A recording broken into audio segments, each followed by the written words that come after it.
5 mois après, les mêmes équipes, le même résultat. Salut à tous, c'est Komek, on se retrouve pour le débrief de ce match entre l'Olympique de Marseille et Lyon. Victoire 3-2 de l'OM. Avant qu'on commence, n'hésitez pas à vous abonner, à liker et à mettre un petit commentaire de ce que vous avez pensé de cette rencontre. Victoire 3-2 de l'Olympique de Marseille.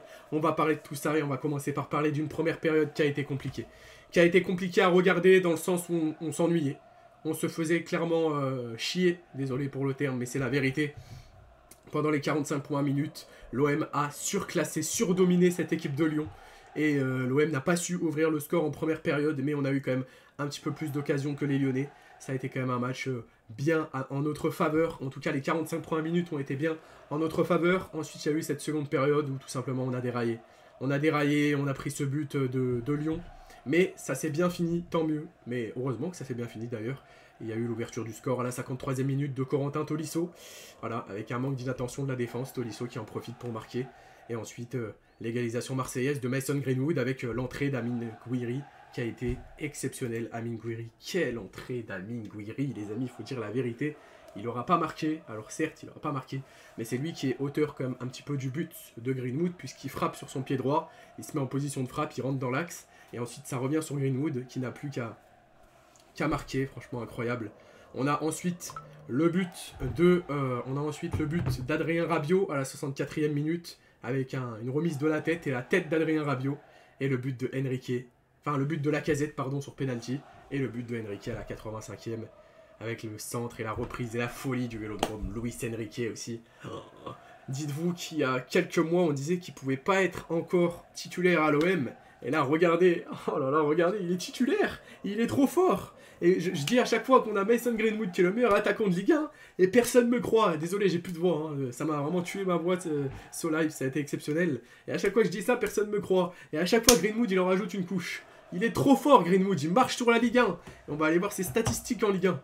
Avec tout simplement, il me semble qu'il est juste derrière Dembélé, mais franchement, juste en Ligue 1, il est exceptionnel notre Mason.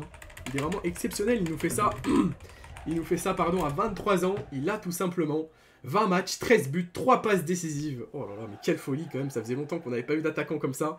Alors on avait eu Aubameyang, Alexis Sanchez, mais un attaquant ailier comme ça qui était aussi fort, c'est rare à l'OM. C'est rare qu'on en a autant, et sa valeur marchande, elle va, je pense, exploser à Mason Greenwood. Et on va aller voir du coup le classement avec l'Olympique de Marseille, du coup, qui prend 3 points d'avance sur Monaco, et qui, du coup, éloigne un petit peu Lyon, parce que Lyon nous mettait quand même un petit peu la pression, entre guillemets, hein, puisqu'ils étaient quand même assez loin. Maintenant, ils sont à 10 points, mais en cas de victoire, ils pouvaient revenir à 4 points de l'OM. Là, maintenant, ils sont à 10 points, et on est à 10 points du Paris Saint-Germain. Bon, en termes de titre, c'est un petit peu compliqué, vous le savez, chaque année, c'est un petit peu... ce titre, c'est un petit peu non négligeable, entre guillemets, malheureusement. Mais bon, c'est pas encore fini, on est qu'à la 20e journée. Et on est à 3 points d'avance sur Monaco. Ce qui est le plus important, c'est pas non seulement la victoire dans cet Olympico, mais c'est aussi de prendre 3 points d'avance sur Monaco, qui avait égalité de points sur nous. Donc voilà, le plus important, c'était aussi de mettre cette petite marge entre nous et les Monégasques. En tout cas, voilà, on va aller voir les statistiques aussi de ce match, avec tout simplement 20 tirs du côté de l'OM, 10 tirs du côté de Lyon, 11 tirs cadrés du côté marseillais, 4 tirs cadrés du côté lyonnais.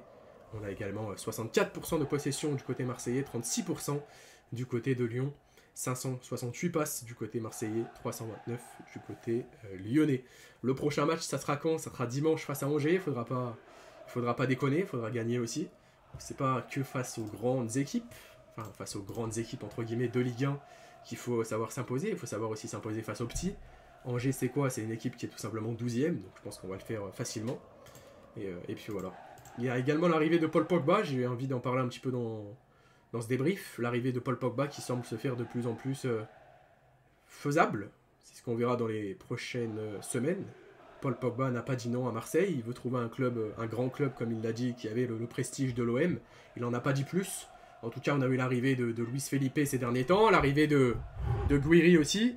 Donc pourquoi pas l'arrivée de Pogba, qui pourrait contempler cette belle équipe et retrouver aussi un ancien coéquipier à lui, hein, Mason Greenwood, qui a joué avec Paul Pogba. Quand ils étaient tous les deux à United. Donc ça serait vraiment très très bien.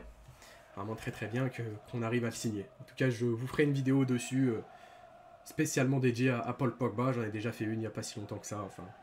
Enfin voilà. Guéry a été plutôt pas mal. On peut parler de qui d'autre? Rouli aussi. Rouli qui a fait son match, même si bon. Ouais, il a sorti 2-3 parades qui ont été exceptionnelles, hein. Notamment sur la frappe de Lacazette et ensuite la main ferme de Guéry. De Rouli, pardon, qu'est-ce que je raconte. Højbjerg qui a été taille patron également. Rabiot que j'ai trouvé plutôt pas mal. On a qui d'autre? Également? On a Merlin, je suis mitigé un petit peu pour Merlin. Cornelius aussi a beaucoup à travailler. Bilal Nadir qui est sorti très tôt, il est jeune, hein. Pour moi il aurait pas dû être titulaire.